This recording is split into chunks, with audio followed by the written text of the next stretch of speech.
Hi everyone, I hope you're all well. I'm going to go ahead and get started with the class for today. Nobody's shown up, but if someone trickles in, then I will add them to the group. Just a little update. I am almost done grading your paper, so I'm thinking I'll be done by tomorrow. In the next video, I'll make sure to give you some feedback on how they went overall, but as you probably noticed with the first set of response papers, I not only give you comments like that little paragraph, but I also give you annotated comments. So please make sure that you're looking at those comments too.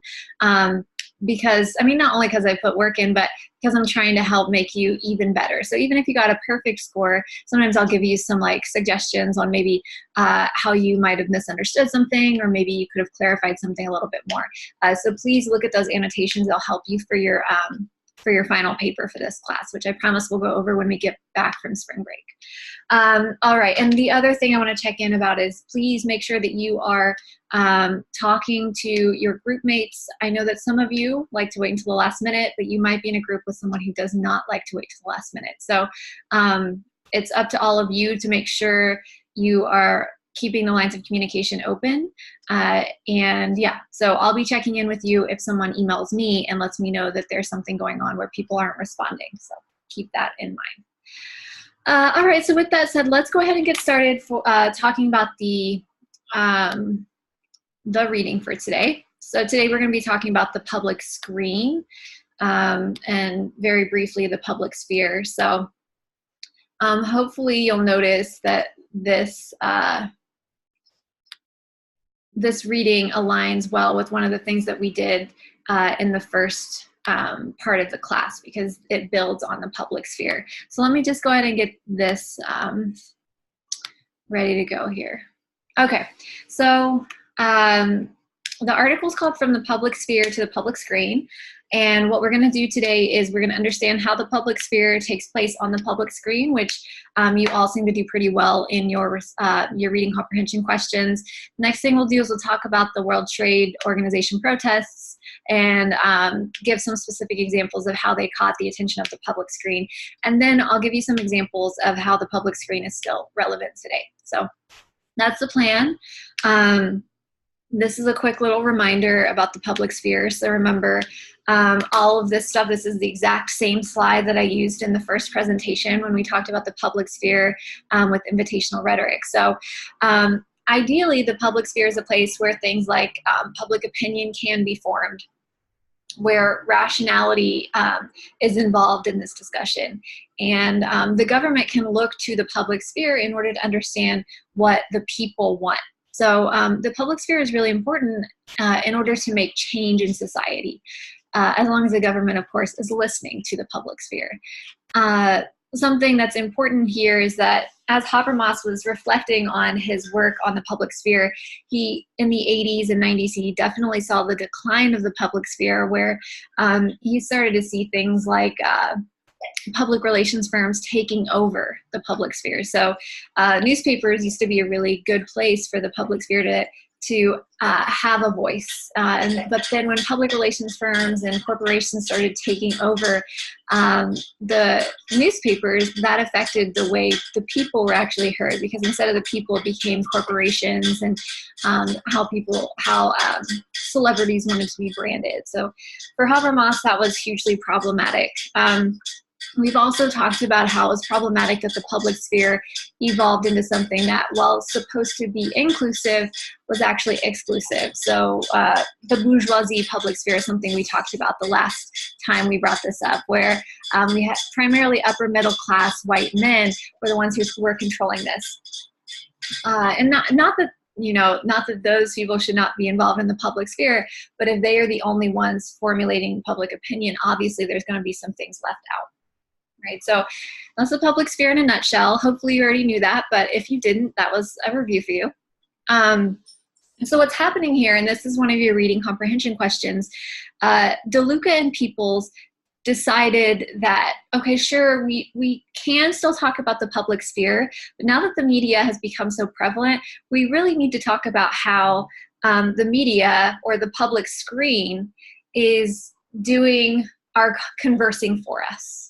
So in other words, as they say in the reading, the public screen is supplemental to the public sphere. It's something that we as individuals can utilize in order to create a discussion that we think other people throughout the country, throughout the world should be having.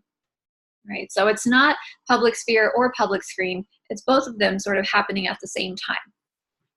So one thing that's important to understand when you're trying to think about how screens are functioning and how you can get your voice heard, both in the positive and the negative, is something called remediation. So this is the other reading comprehension question. So we're getting both of those checked off right away. So remediation is the mediation of an original medium. So in other words, if someone releases, let's say, a press release, right? It comes from Donald Trump, the Trump administration. So that press release is the original medium, right? It's the original piece, and maybe CNN decides to remediate that first transmission, right? So the remediation, typically what happens is they're not just going to say, here's a press release, it's done, right? The remediation ends up being a spin on that original piece of information. So if Donald Trump happens to be sick, right? I mean, I think there's a lot more to report on than him not feeling well, but if he happens to be sick, then they release a press release saying, you know, he won't be seen for a couple of days because he has the flu. Again, not an excuse, but just an example.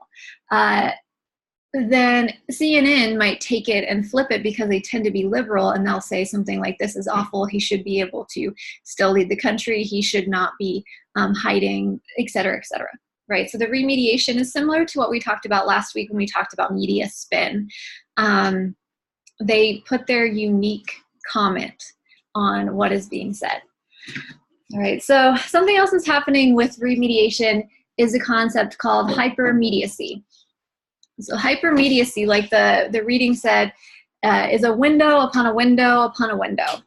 So what's happening here is that after something is remediated, then another news source remediates that remediation. So it's sort of like a game of telephone, right? Where you're not, this hypermediated world is not getting something from the original source. Instead, they're getting something from someone who heard about something else.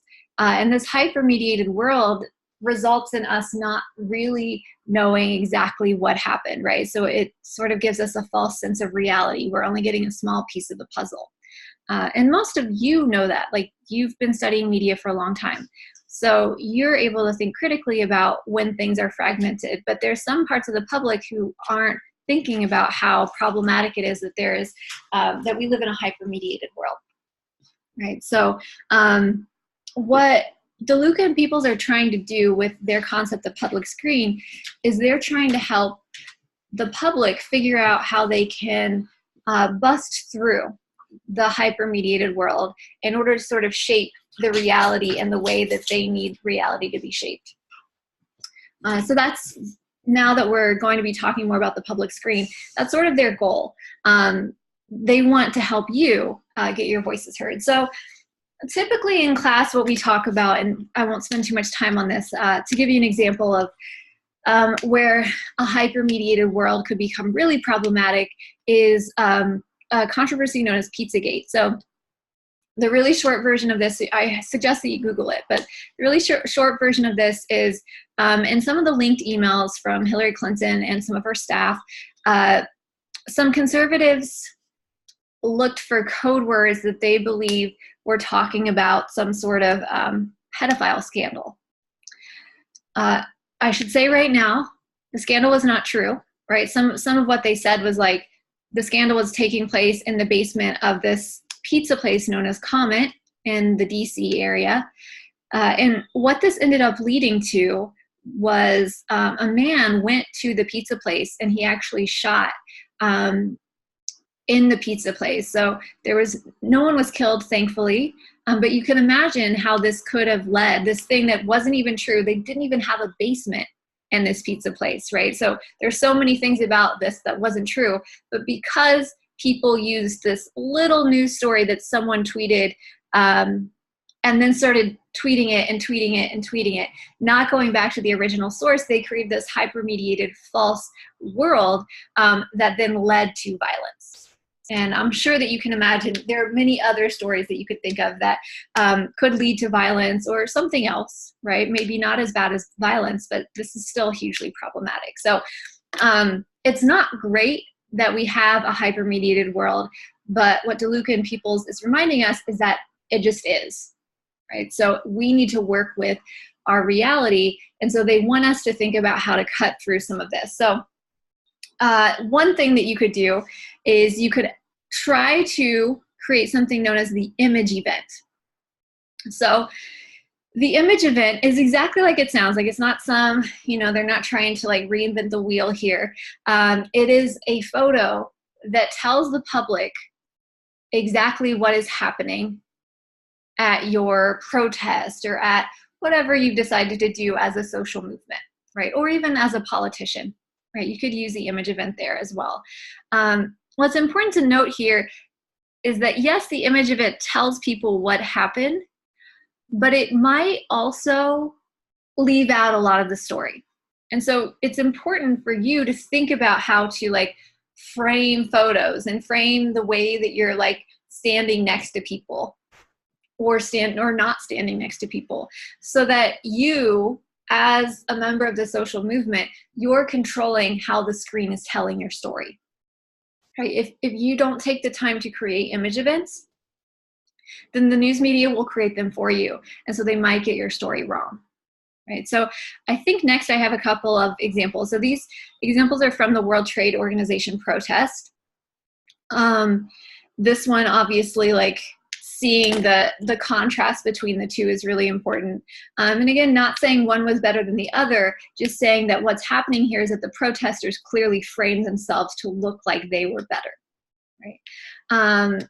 Here's another one that I would say they didn't frame very well because, and sorry for the poor images, but there aren't a lot of images of this because it was in 1999 that are great. So, but this one is one of those that like grabbed the attention because there was so much drama and violence, but it probably didn't allow for the protesters to tell their story in the image event. This is another one I think that's a little bit better for the protesters, obviously not for the police, right?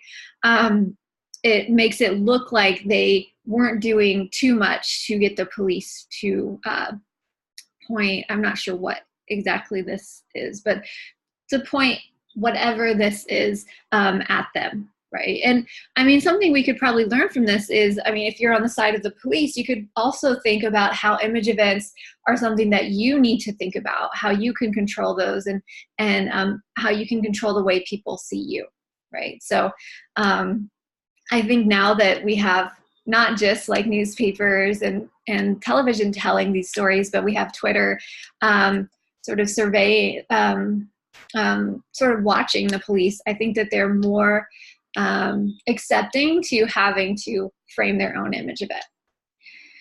Anyways, so here's a few things that DeLuca and People say the public screen allows for. So first of all, as I've been alluding to, but maybe haven't said outright, it allows for us to go beyond narrow ideologies. So if we can grab the attention, right, then we can go beyond these narrow ideologies of like right or left, right? For many of us, it's somewhere in between, or sometimes it's left, sometimes it's right.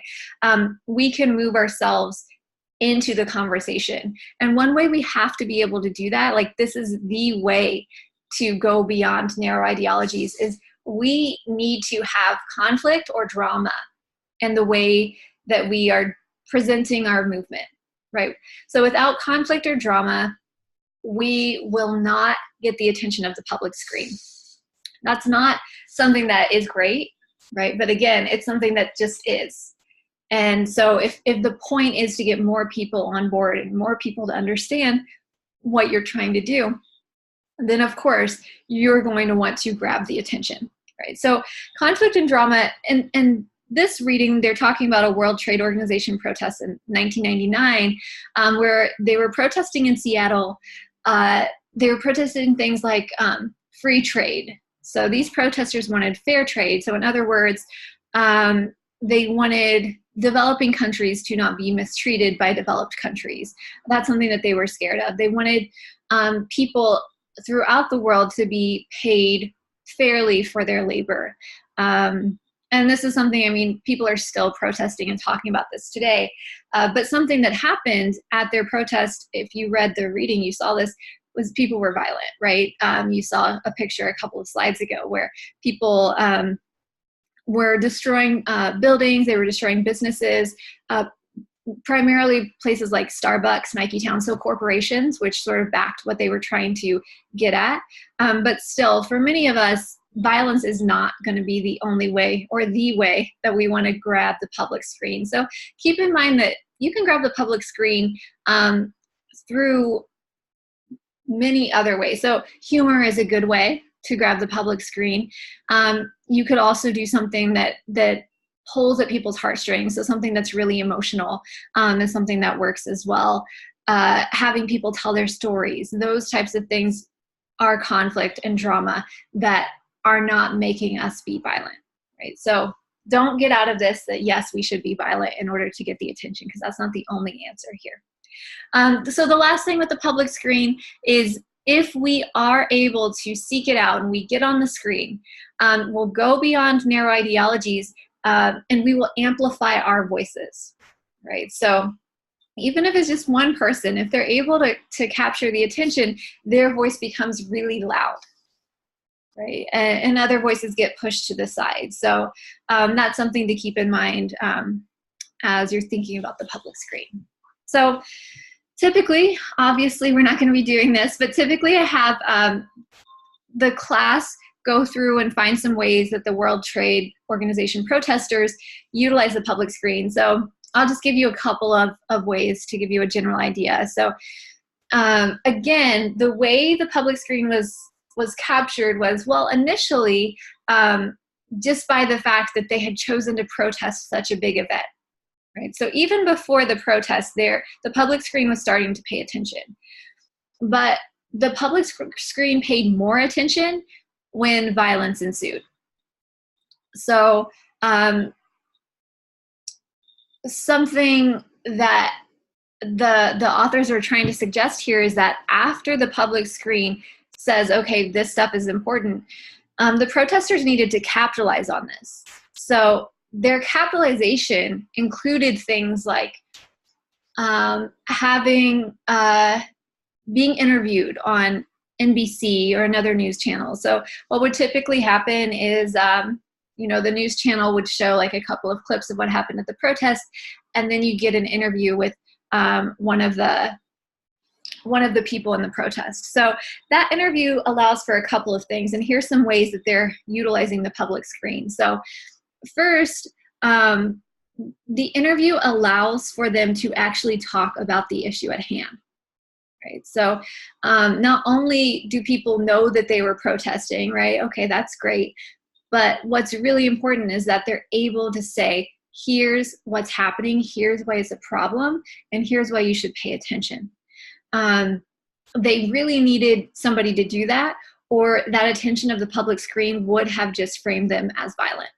Right. So the next thing that they were able to do is, after they introduced themselves and sort of talked about what they were trying to do, they also mentioned that we as a group had decided not to be violent.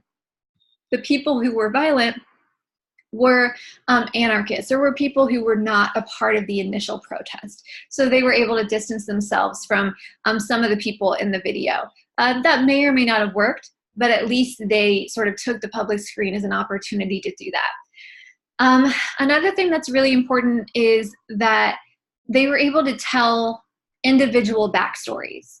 So this helps them build identification with other people who are watching their protests, right? So many people are not going to be able to connect with not just the violence in the streets, but with choosing to go to the street to protest. Some of us have just been like, that's not what we've been taught to do. That's not how we handle things that we're upset about.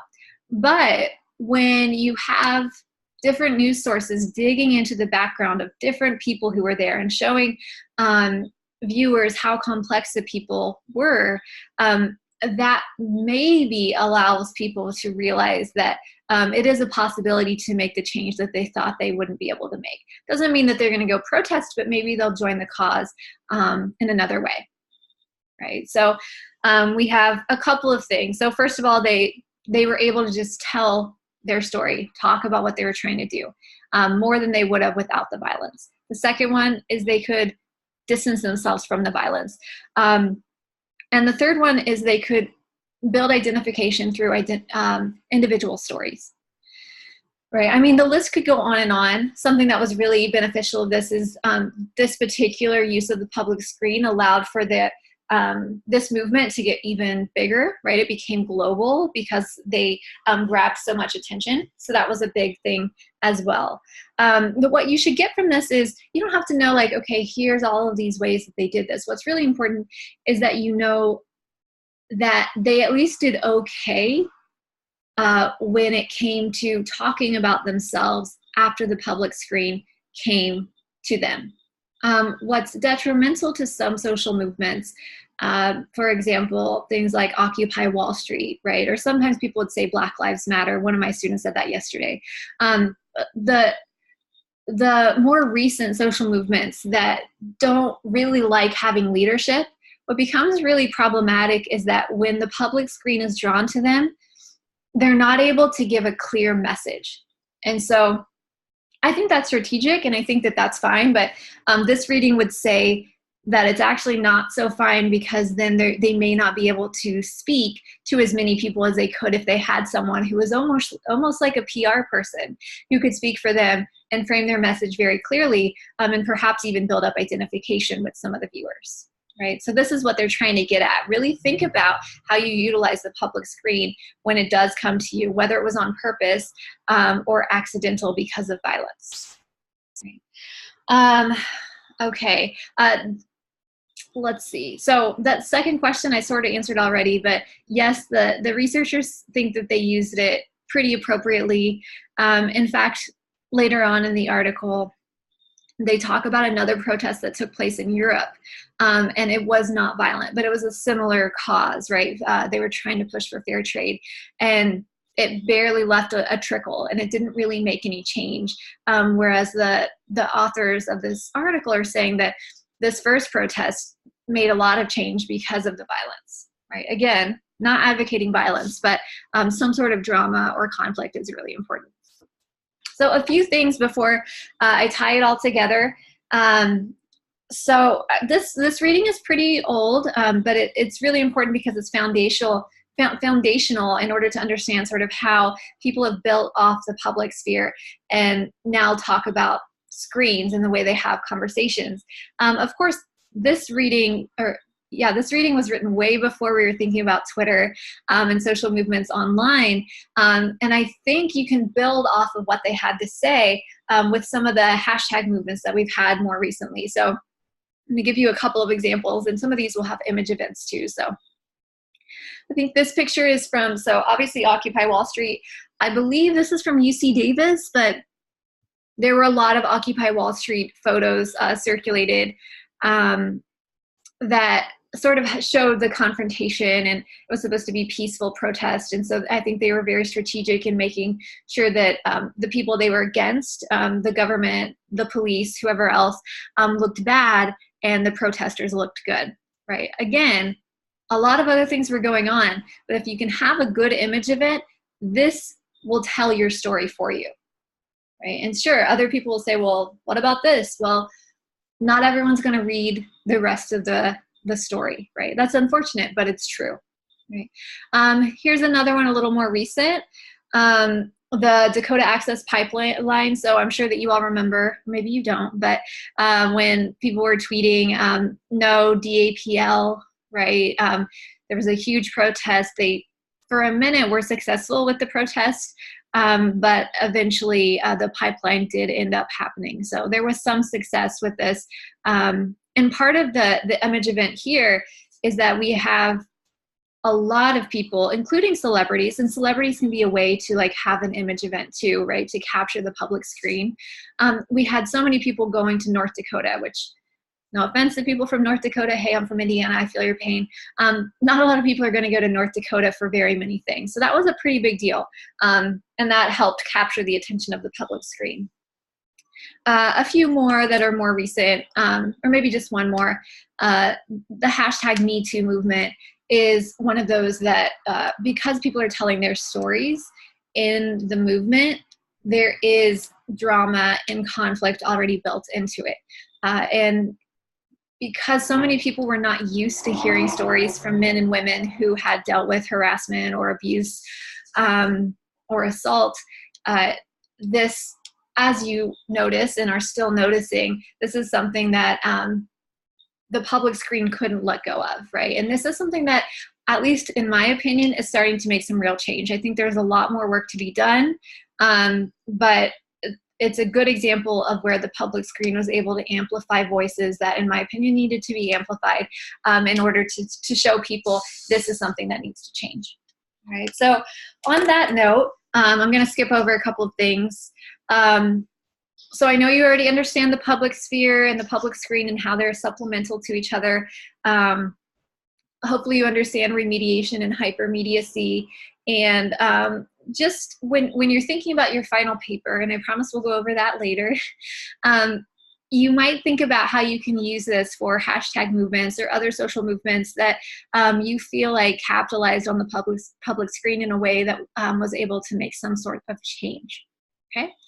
Awesome. Well, thank you as always for listening, and I will see you all soon, I hope. All right. Thanks.